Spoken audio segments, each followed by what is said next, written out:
Imagine a man who wasn't just rich, but almost invisible in the financial world. Someone whose wealth, properties, and connections gave him immense power, yet almost no one knew exactly how he controlled it.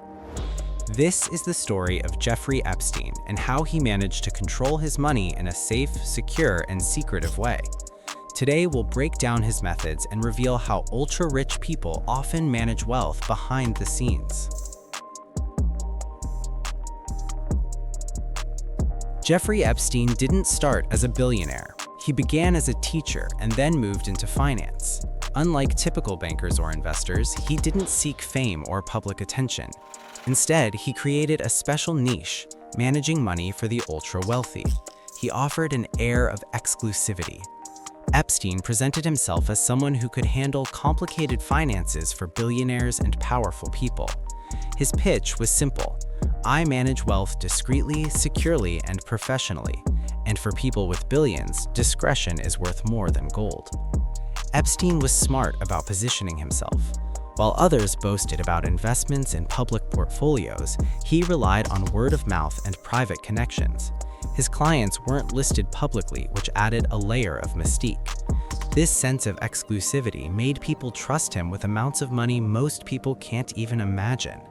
The lesson here is that in the world of extreme wealth, reputation and perceived discretion are sometimes as valuable as skill itself. One of Epstein's most powerful tools was secrecy. He didn't put his name on everything. He used structures like trusts, shell companies, and offshore accounts. A trust is a legal arrangement where one entity manages money or property for another. Epstein would set up trusts so that the money wasn't directly in his name. Shell companies are businesses that exist mostly on paper. These companies could own a mansion, a plane, or even a private island without Epstein's name being on public records. Offshore accounts are banks in foreign countries. Many rich people use them legally for privacy, lower taxes, or asset protection. Epstein had accounts in places like the Virgin Islands and the Cayman Islands. The result was that his wealth was very hard to trace, not because he was doing something illegal, but because he made it complicated, layered, and private. These layers of secrecy served multiple purposes. First, they protected his personal wealth from lawsuits, legal scrutiny, or public attention. Second, they allowed him to control assets in a way that was flexible and strategic. For example, a property could be owned by one shell company, while another company could handle investments. This meant he could move money and assets quickly without drawing attention. The ultra-rich often use similar structures legally, though in Epstein's case, the opacity was extreme. Epstein also understood that real estate is more than just property. It's a safe, tangible form of wealth. He purchased several high-value properties, including a Manhattan mansion, a Florida estate, and a private island in the Caribbean. Real estate allows money to be stored safely and often grows in value over time. By putting assets in properties, Epstein created a system where his wealth was both secure and less obvious on paper. The choice of properties was strategic. Urban properties like the Manhattan mansion gave him influence and access to social networks in finance and politics. The Florida estate offered privacy and comfort. His private island offered ultimate seclusion and control. In the world of the ultra-rich, money isn't always liquid cash. It's investments, properties, and assets that are protected from public scrutiny. The key lesson here is that diversification of assets isn't just about investment growth. It's also about safety, privacy, and control. Money alone doesn't make you untouchable. Epstein understood that connections are as powerful as cash. He built relationships with politicians, billionaires, academics, and royalty. These connections provided him influence in financial circles, protection from scrutiny, and opportunities to expand his network. This is a lesson many ultra-rich people follow. Control isn't just about money, it's about who you know and how you leverage influence. Epstein's network was carefully cultivated over years.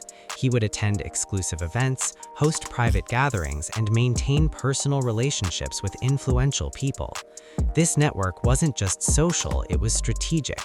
Connections provided him with information, access, and sometimes protection. In financial terms, social capital can often be as valuable as money itself because it opens doors that cash cannot. Another key part of Epstein's strategy was hiring the best legal and financial experts. Lawyers, accountants, and advisors helped him set up trusts and companies, manage taxes legally, and protect assets from lawsuits or public attention. The lesson here is clear. The ultra-rich often rely on a team of professionals to maintain and protect wealth.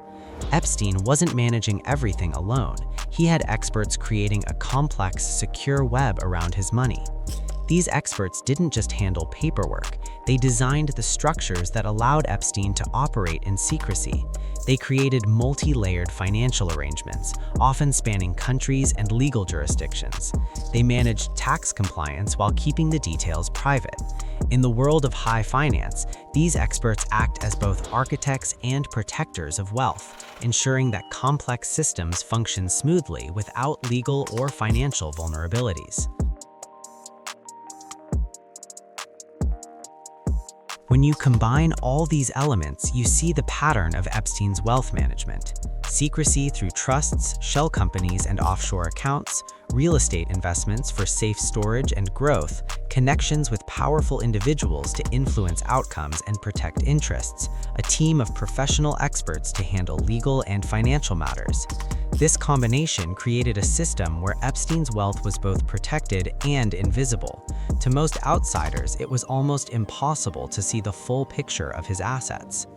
While Epstein's story is notorious because of his crimes, his financial techniques he used are instructive if we look at them legally and safely.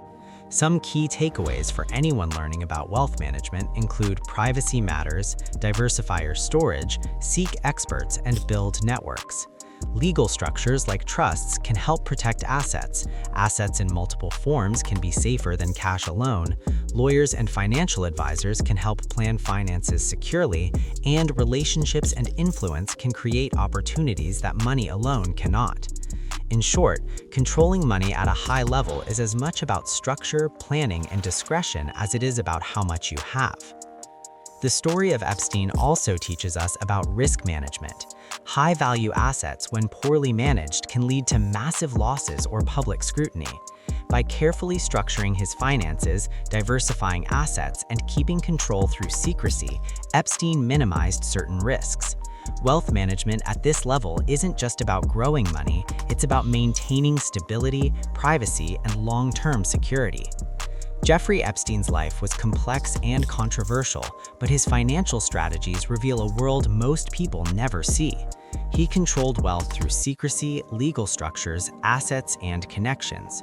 This is a story not to glorify him, but to understand how money and power interact at the highest levels, and how the ultra-rich maintain control over their wealth safely and securely.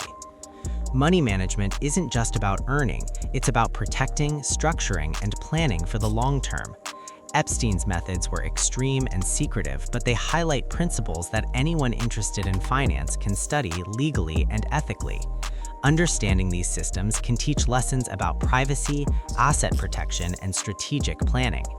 In the end, the story isn't about wealth alone. It's about strategy, secrecy, and influence.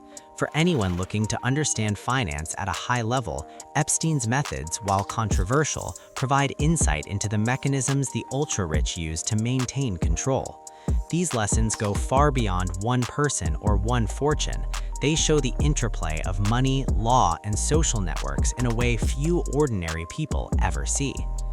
Controlling wealth is a combination of legal knowledge, strategic planning, privacy, and influence. Epstein's life, for all its dark aspects, demonstrates the power of carefully designed financial systems. The ultra-rich don't just rely on income, they rely on structure, expertise, and control. And that is why understanding these principles, even in a safe and ethical context, is valuable for anyone learning about money. Ultimately, the story of Jeffrey Epstein's financial life is a window into a hidden world where money, secrecy, and power meet. It's a reminder that at the highest levels, wealth management isn't simple. It's a complex web of strategy, influence, and legal maneuvering. By studying these techniques safely, anyone can learn lessons about planning, protecting, and growing their own assets in the modern financial world.